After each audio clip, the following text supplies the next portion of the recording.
Okay, very good afternoon. कल मैंने तुम्हें इसका कार्य सिद्धांत बताया था कि ये कैसे कार्य करता है, बताया था। आज इसको खोल के देखें कि इसमें होता क्या क्या है। ये डस्ट बूट है, ये वो स्पिंडल है जो इस फोर्क को ऑपरेट करता है। यही इस फोर्क पर यहाँ दबाव डालता है और यहाँ रिलीज बेरिंग को ये फोर्क आगे ले जाकर फिंगर को दबाता है। इसके अंदर क्या क्या होता है? सबसे पहले ये डस्ट बूट को हटा देंगे।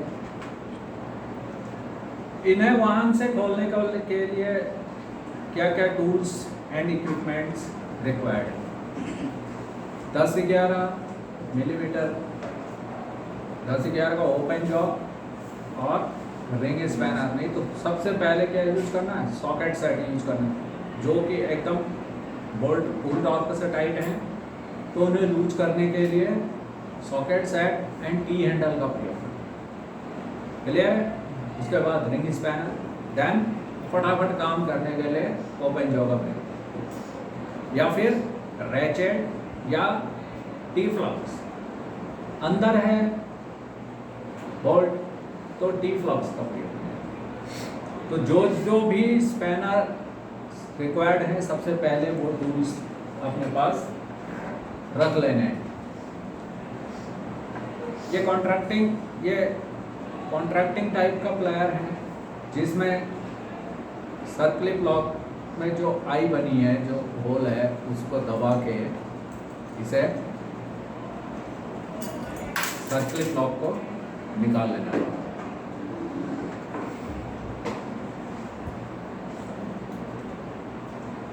ये सर्कलिप लॉक इसलिए लगा है ताकि जो इसके अंदर का पिस्टन है ये बाहर ना आए।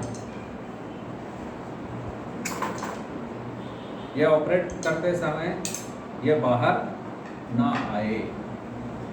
ये इसका इनलेट है, ये ब्लीडिंग निप्पल है, और ये है अंदर का बोर। अब जब इसके अंदर ये फंस गया है, इसे निकाल लेंगे किसी लकड़ी से हल्का हल्का।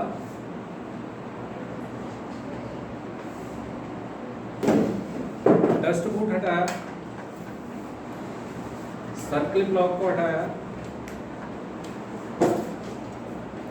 उसके बाद इसको थोड़ा लकड़ी में इस तरह से यूज करेंगे मैलट का, तो फिर इसके अंदर से निकलता है ये।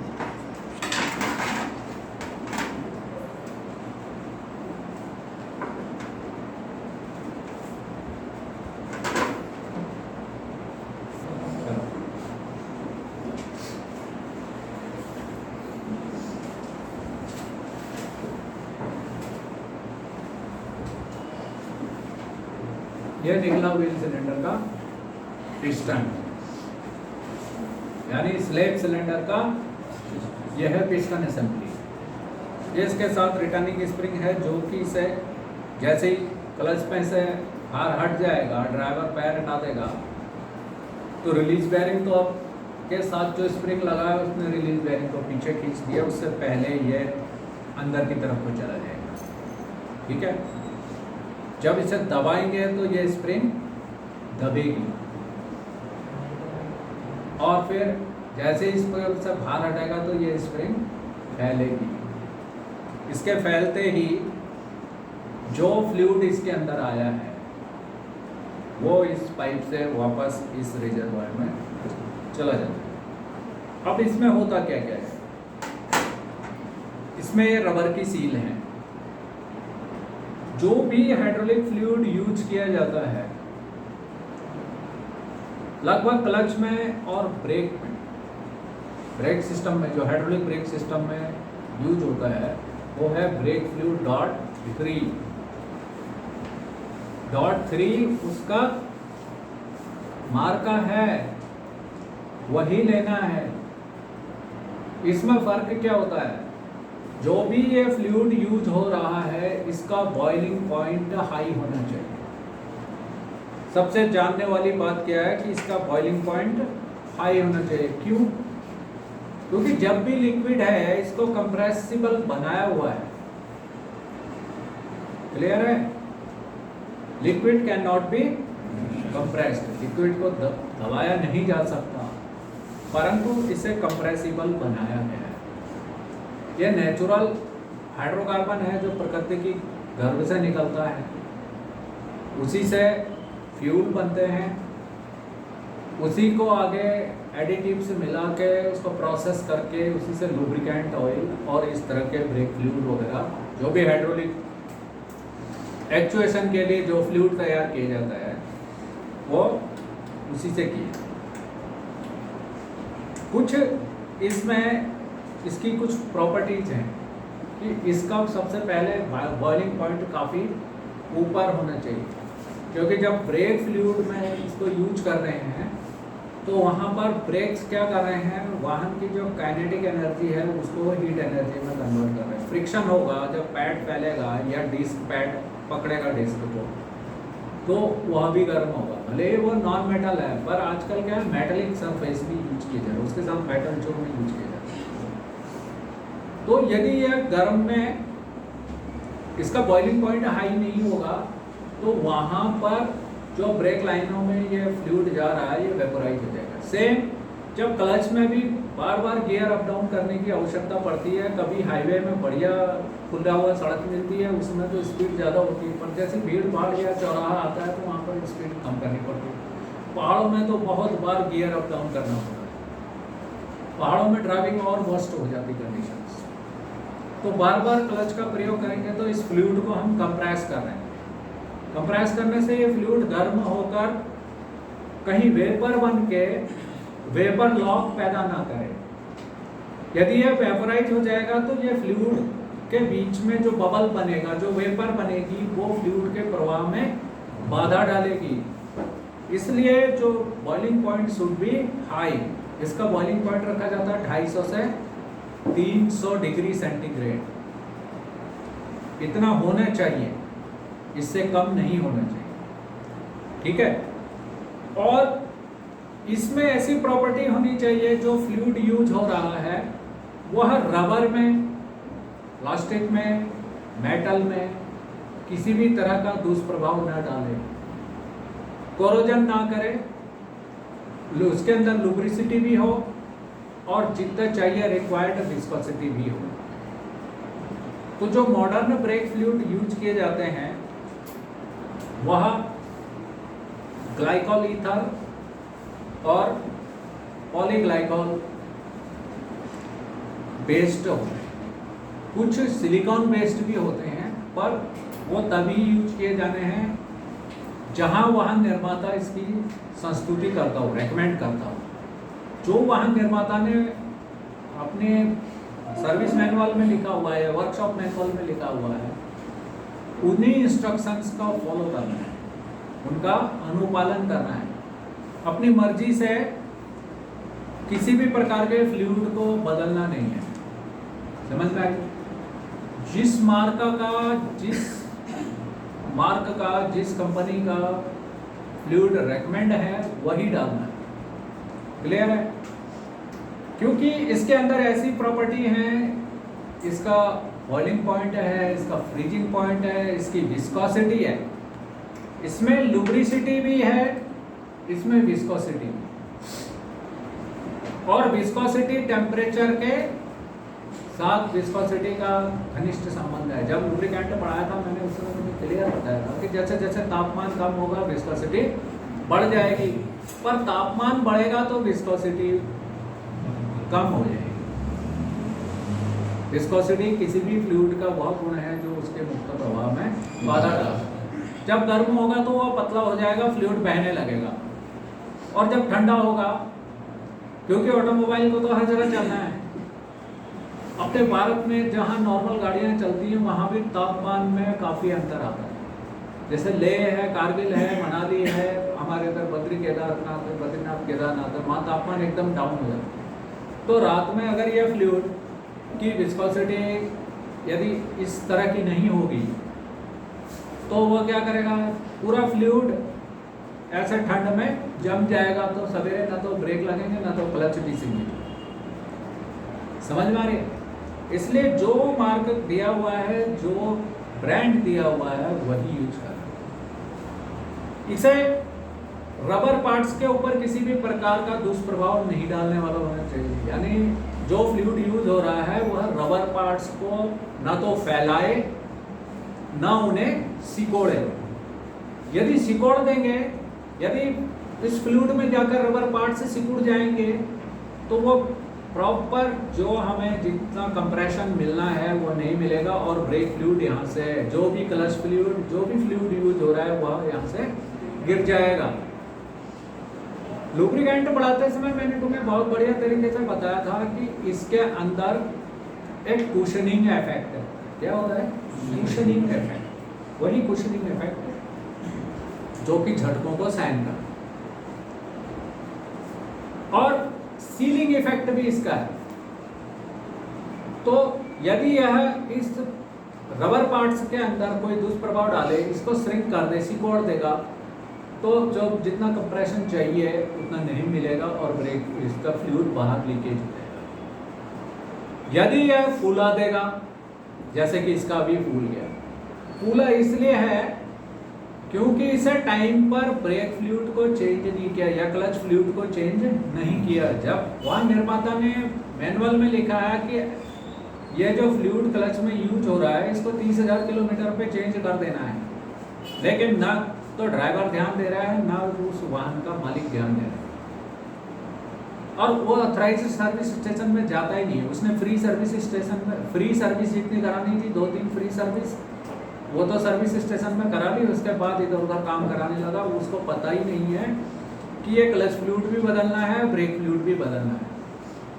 जब इसे टाइम पर बदली नहीं किया जाएगा तो इसके साथ, क्योंकि ये हाइड्रोकार्बन है, तो इसमें लिकर फॉर्मेशन भी होगी, इसमें कंटेमिनेशन भी होगा, इसमें after a due course of time decomposition भी होगा।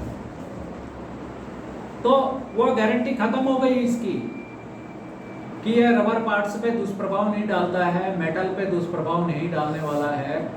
वो जो थी वो कब तक थी? 30 से 40,000 किलोमीटर तक की थी। वो अधिकतम 50,000 किलोमीटर या 60,000 किलोमीटर तक ये सही चलता, या 6 महीने से साल भर तक ये ठीक रहता, बच जाता ये स्लैब सिलेंडर बदलने से।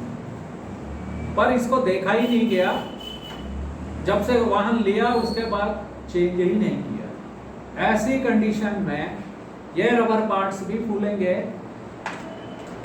इस सिलेंडर के अंदर की पोजीशन देखो, इसमें एक कोटिंग हुई है। ये कोटिंग कोरोजन को भी रोकती है, किसी भी तरह के डिस्टॉर्शन को रोकती है, लुब्रिसिटी प्रदान करती है, ताकि जो फ्रिक्शन है, फ्रिक्शन के कारण क्या होती है? घिसावट, वो घिसावट ना हो। इसके लिए इसके अंदर तुम्हें एक चमक दिखाई दे रही हो। वह जब भी इसे खोलते हो, जब भी इसमें किसी तरह की प्रॉब्लम आती है, तो इसे खोलने के बाद सबसे पहले इसके आंतरिक सरफेस को चेक करना है। इसकी जो कलई है, यानी जो इस पे कोटिंग हुई पड़ी है, वह उसमें किसी प्रकार की खरोंच नहीं होनी चाहिए। इसमें बहुत ज़्यादा खरोंच है, ये निकलने में भी इसने काफ़ी तंग किया, आसानी से नहीं निकला। तो ये किट जो है ये फूल गई है, इसीलिए ये वापस नहीं आ पा रहा है। ये दबा तो दबा ही रह जा रहा है। समझ में आ रही? इसीलिए ये चेंज किया गया है। तो ये इसका इनलेट पोर्ट है, जिस रास्ते से फ्लूइड इसके अंदर जाता है। इसी के साथ अंदर देखोगे एक और होल है, जो कि ये ब्लीडर स्क्रू ने इसको बंद कर दिया। उस होल को इस ब्लीडिंग निप्पल ने बंद किया हुआ है, और जब इस ब्लीडिंग निप्पल को खोलेंगे तो वो होल भी नजर आएगा। एक इनलेट पाइप है, जिस रास्ते से फ्लूइड इसके अंदर जा रहा है, वह फ्लूइड इधर दबाव डाल रहा है, इस वजह से यह स्प्रिंग आगे की तरफ जाकर इस पिस्टन को बाहर निकाल। यानी ये स्प्रिंग सिकुड़ रही है ऐसे, यानी इसकी एनर्जी कंप्रेस हो रही है। अब जैसे ही स्प्रिंग पर से भार हटाऊंगा, ये स्प्रिंग ने अपनी सारी एनर्जी इस स्प्रिंग में स्टोर हो गई। अब मैंने जैसे इसको हटाया तो ये स्प्रिंग में वापस अपनी जगह आ गई, तो ये पिस्टन भी अपनी जगह पीछे चला जाएगा और क्लच इंगेज हो जाएगा। क्लच डिसएंगेज कब होगा? जब ये पिस्टन बाहर निकलकर, ये स्पिंडल बाहर निकलकर इसे दबाए। जब ये बाहर को निकला, इसने फोर्क के इस सिरे पे दबाव डाला, तो जब इसको, ये यहाँ पर फलक्रम है, यहाँ पर एक बॉल लगी हुई है, जब ये पीछे को गया तो ये आगे की तरफ को गया, इसने रिलीज बेयरिंग को दबाया, रिलीज बेयरिंग ने फिंगर्स को दबाया, फिंगर्स ने प्रेशर प्लेट को पीछे ले आई और क्लच प्लेट बीच में खड़ी हो। ठीक है, तो इस तरह से डिसएंगेज हो गया। यदि ये पीछे नहीं आएगा, जैसे कि इसकी किट फूली रह गई, अब क्लच पैडल से पैर भी हटा दिया, तब भी इस रबर सील की वजह से, डिस्टॉर्शन की वजह से, इसके फूल जाने की वजह से एक इंटरफेरेंस पैदा हो गई, रुकावट पैदा हो गई, जिस कारण पिस्टन अपनी जगह पर वापस नहीं आया। जहां जाना था वहां नहीं गया। तो क्या हुआ? क्लच डिसएंगेज पोजीशन में ही रह गया। अब वाहन आगे कोई नहीं बढ़ा। समझ में आ रही बात? तो इस तरह की जब क्लच फेलियर हो, अब देख लिया इसके अंदर क्या क्या है। ये पिस्टन है, ये पिस्टन रिटर्निंग स्प्रिंग है, ये इसके साथ लगी हुई रबर की सील है। अब इसी तरह से कभी भी इसको फिट करना है तो पहले इसको ब्रेक फ्लूइड से भर लेना। भरना क्या है, उसके अंदर ब्रेक फ्लूइड भी होना चाहिए, ब्रेक फ्लूइड इसकी सरफेस पे भी लगा हुआ होना चाहिए।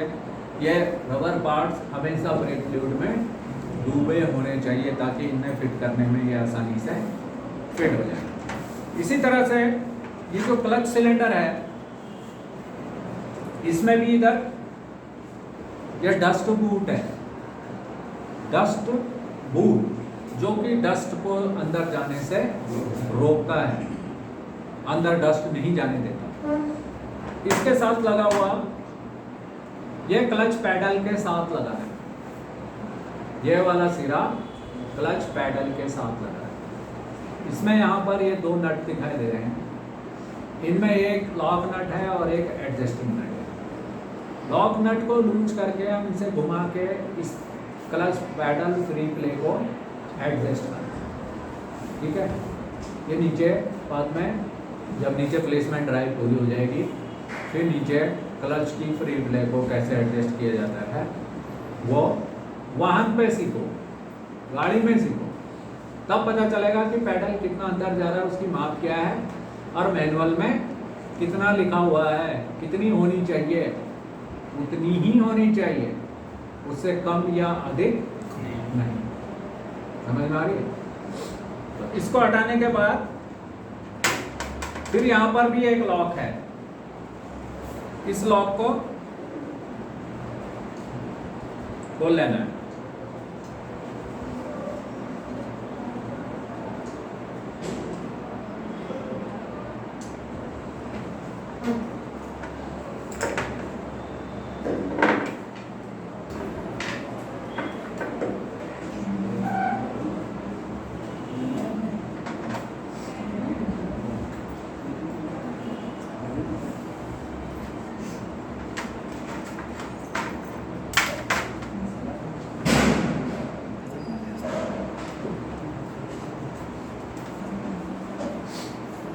पिस्टन है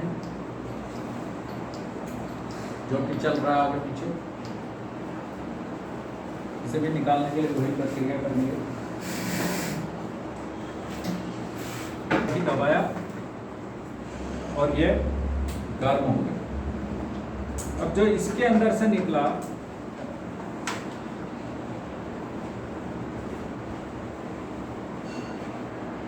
इसका ये सिलेंडर बोर है, क्लच सिलेंडर बोर, इसमें देखोगे एक होल इस कंटेनर के पास से यहाँ, यानी ये सिलेंडर के अंदर जो भी फ्लूइड यहाँ भरा गया है वो इस रास्ते से इस पिस्टन के आगे चला।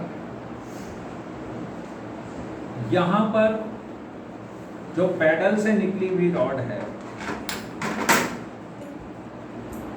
पिस्टन एक्चुएटिंग रॉड, ये आगे बॉल टाइप का बना रखा है, यहाँ सील बनी हुई है, ये इसमें ऐसे ऐसे बैठता है। ठीक है, अब इसके अंदर डस्ट ना जाए इसलिए ये डस्ट बूट से कवर रहता है। नॉर्मल ऑपरेशन में जब पेडल छूटा हुआ है, यह रिटर्निंग स्प्रिंग पिस्टन को पूरा पीछे लाए हुए है। ठीक है, ऑपरेशन अच्छी तरह से समझ लो, ध्यान पूर्वक। इसमें क्या क्या चीजें हैं, यह रिटर्निंग स्प्रिंग है, यह पूरी पूरी वाल्व बॉडी है, इसके अंदर वाल्व है, एक स्पिंडल है और यहां दो रबर की सीलें। इसका भी सेम हाल हो गया है, इसकी भी सीलें कटी हुई हैं। अगर कोई ये कहता है कि किट डाल दो, या तुम्हें मार्केट में क्लच सिलेंडर नहीं मिलता है, किट डालना ही जरूरी है, तो इसमें कोई गारंटी नहीं लेनी है, लेकिन इससे पहले इनका अच्छी तरह से पिस्टन का निरीक्षण करना है। यदि किट मिल जाती है विथ पिस्टन तब तो ठीक, यदि खाली सीलें ही सीलें मिलती हैं तो ये चीज़ देखनी है कि इसमें भी जो कोटिंग है, जो भी कोटिंग होती है वो इसलिए की जाती है ताकि लुब्रिकेंट का या ग्लाइकॉल बेस्ड किसी भी फ्लूइड का इस पर कोई असर ना पड़े, और ये इसने चलना है बोर में तो स्क्रैचिंग ना आए।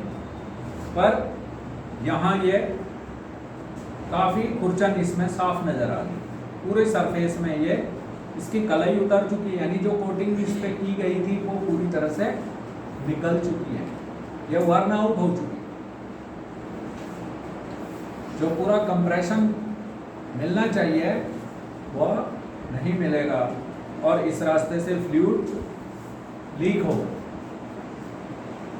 क्लच बार बार यूज करना है और फ्लूइड लीक होता रहा तो एक टाइम ऐसा आएगा कि पूरा फ्लूइड गिर जाएगा या लेवल कम हो जाएगा, तो फिर क्लच इंगेज और डिसएंगेज नहीं होगा। इस सिलेंडर के अंदर पूरा निरीक्षण करना है,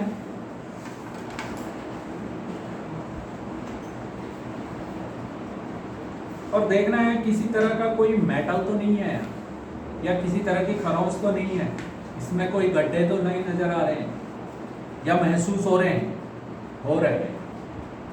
तो इसका मतलब क्या है, इस जगह पर गड्ढा महसूस हो रहा है, तो क्या मतलब है इसका, ये सिलेंडर यहाँ पर घिस गया है। फिर इसका हम विजुअल इंस्पेक्शन भी करेंगे तो यहाँ पूरा ये निशान बना, इस वाले पोर्शन में जहाँ मेरी उंगली है, यहाँ नीचे देखोगे तो पूरी स्क्रैचिंग साफ नजर आएगी, दिख रहा है इसमें।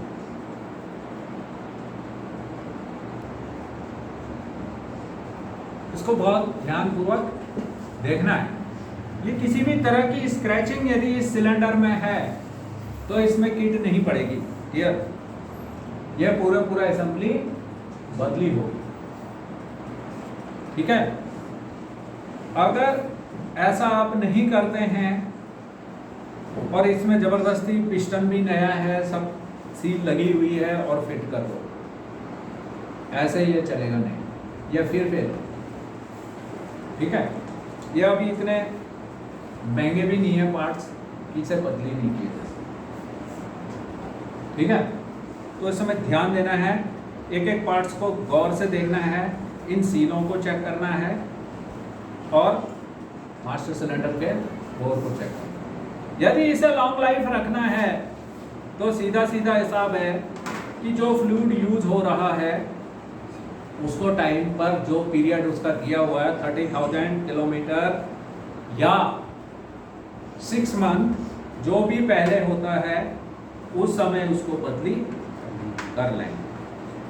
अब जब इसे दबाते हैं, जो भी फ्लूइड इसके अंदर आया हुआ है, तो जब ड्राइवर इस पैडल को दबा रहा है, तो पैडल को दबा रहा है मतलब ये पिस्टन एक्चुएटिंग रॉड आगे आ रही है और इस पिस्टन को कंप्रेस कर रही है।